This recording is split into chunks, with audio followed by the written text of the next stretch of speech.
महाभारत के युद्ध में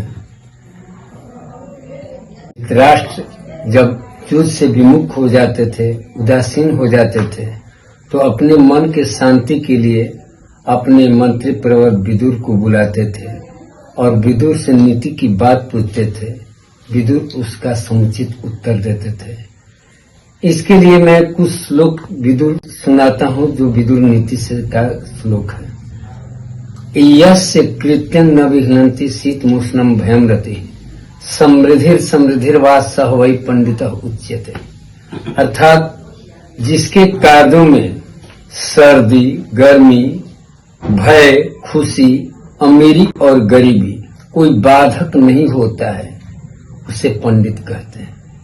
कहने का तात्पर्य है कि भगवान श्री कृष्ण ने गीता में भी कहा है कि कर्मण्येवाधिकारस्ते मा फलेषु कदाचन मां कर्म फल हेतुर्भुर्माते संगे स्वकर्मणि। तुझे कर्म करने का अधिकार है, फलाफल का अधिकार नहीं है। तुम कर्म के अधिकारी बनो, फल के अधिकारी मत बनो।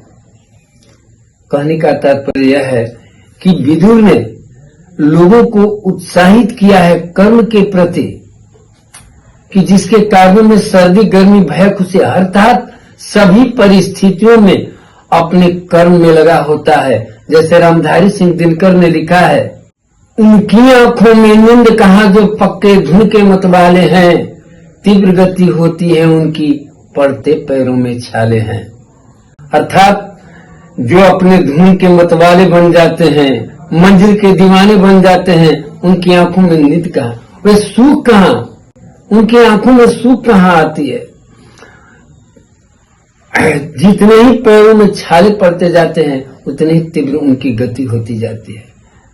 कहने का तात्पर्य है कि हर दर्द की एक पहचान होती है। खुशियां चंद लम्हों की मेहमान होती है, बदलते हैं हवाओं का रुख वही जिनके इरादों में जान होती है।